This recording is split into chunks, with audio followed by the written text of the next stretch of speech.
एक घंटा बाद जब ब्लड रिपोर्ट मिली तो मैं रिपोर्ट लेकर दोबारा डॉक्टर के सामने मौजूद था। डॉक्टर ने मेरी रिपोर्ट देखी और उठकर दूसरे कमरे में मौजूद डॉक्टर के पास चली गई। मैं बहुत ज़्यादा परेशान हो गया।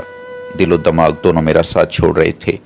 मुझे लग रहा था कि कोई बहुत सीरियस बात है जो डॉक्टर उठ के दूसरे कमरे में चली गई हैं। जब डॉक्टर वापस अपने कमरे में आई तो मैंने घबराहट और परेशानी से पूछा, क्या आप मेरा इलाज शुरू करेंगे? डॉक्टर ने मुस्कुराते हुए कहा, हाँ क्यों नहीं, आपका इलाज ज़रूर किया जाएगा। डॉक्टर की ये बात सुनकर मेरे चेहरे पे इत्मीनान और सुकून नज़र आने लगा। मुझे एक सफ़ा पे कुछ हदायत लिख के शौकत खानम हस्पताल के अंदरूनी हिस्से में भेज दिया गया, जहाँ मेरी फ़ाइल तैयार की गई और मुझे कहा गया कि अगर फ्री इलाज करवाना चाहते हैं तो फिर मुतल्लिका ऑफिस से फॉर्म ले जाएं और उन्हें फिल करके दोबारा उसी कमरे में जमा करवा दें। उसके बाद आपका एक छोटा सा इंटरव्यू किया जाएगा। अगर आपको मुस्तहिक समझा गया तो आपका इलाज फ्री किया जाएगा। मैंने मुतल्लिका ऑफिस से फ्री इलाज का फॉर्म वसूल किया और दूसरे दिन मुझे दोबारा डॉक्टर के पास हाजिर होने के लिए कहा गया।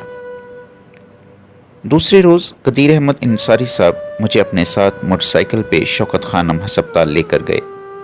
कदीर अहमद अंसारी साहब अब इस दुनिया में नहीं रहे। बहुत अजीम इंसान थे, इंसानियत से प्यार करने वाले, दूसरों के दुख दर्द को अपना दुख दर्द समझने वाले। मेरे साथ वो हमेशा खसूसी शफ़क़त फरमाते थे। अल्लाह पाक उन्हें गरीब की रहमत करें और जन्नतुल फरदौस में उन्हें आला मुकाम अता फरमाएं। जब मैं डॉक्टर के पास हाजिर हुआ तो मुझे दोबारा बोन मैरो टेस्ट करवाने के लिए कहा गया। मैंने डॉक्टर से कहा, मैंने तो अभी चंद दिन पहले ही बोन मैरो टेस्ट करवाया है, मेहरबानी फरमाएं चंद माह बाद दोबारा टेस्ट ले लें। डॉक्टर ने मेरी तरफ गौर से देखा और कहने लगे, चलें जो सैंपल आपने शेख सैयद हस्पताल जमा करवाए थे वही सैंपल ले आएँ, मगर जल्दी 1-2 दिन में जमा करवा दें। मैंने डॉक्टर का शुक्रिया अदा किया और हस्पताल से वापस आ गया। दूसरे रोज़ मैं अपने भाई नईम के साथ शेख सैयद हस्पताल जा पहुंचा। जब डॉक्टर से मैंने ब्लड सैंपल लेने और शौकत खानम हस्पताल से इलाज करवाने का कहा तो उन्होंने मुझे न सिर्फ सैंपल देने से इनकार कर दिया बल्कि मुझे कहने लगे कि आपकी तशख़ीस हमने की है और इलाज भी हम ही करेंगे। डॉक्टर थोड़ी देर खामोश रहने के बाद कहने लगे, शौकत खानम हस्पताल तो बहुत महंगा है, वहाँ आप इलाज नहीं करवा सकते। मैं जो परेशानी के आलम में बुत बना खड़ा था, मैंने कहा, मुझे मेरे दोस्त शौकत खानम हस्पताल लेकर गए हैं और वही मेरा इलाज भी करवाएंगे। डॉक्टर अब भी मुसलसल इनकार कर रहे थे। इतने में ऑन्कोलॉजी डिपार्टमेंट की हेड डॉक्टर तशरीफ़ ले आईं। जब मैंने उनसे अपना मुद्दा बयान किया तो वो डॉक्टर जो मुझे सैंपल देने से इनकार कर रहे थे उनकी तरफ देखकर कहने लगीं, इन्हें मत रोकें, जहाँ से इनका जी चाहता है वहीं से इलाज करवाने दें, इन्हें सैंपल दे दें।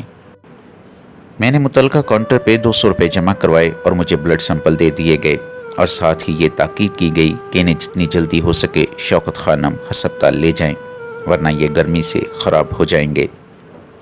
आज गर्मी बहुत ज़्यादा थी। नईम भाई ने मोटरसाइकिल को शॉर्टकट रास्तों से ले जाते हुए मुझे शौकत खानम हस्पताल पहुंचा दिया। वहां पहुंच के मैंने जल्दी सैंपल जमा करवाए और मुझे 2 दिन बाद आने का कहा गया। 2 दिन बाद जब मैं शौकत खानम हस्पताल पहुंचा तो फ्री इलाज फॉर्म भी मेरे पास था। पहले मैंने मुतल्लिका ऑफिस में वो फॉर्म जमा करवाया और मुझे 1 हफ्ता बाद इंटरव्यू का वक्त दे दिया गया। इसके बाद मैं मुकर्रर वक्त पे डॉक्टर साहब के पास हाजिर हुआ, जिन्होंने मुझे दोबारा बोन मैरो टेस्ट करवाने का हुक्म सुना दिया और बोन मैरो टेस्ट करवाने का वक्त भी तकरीबन 1 हफ्ता बाद का ही दिया गया था।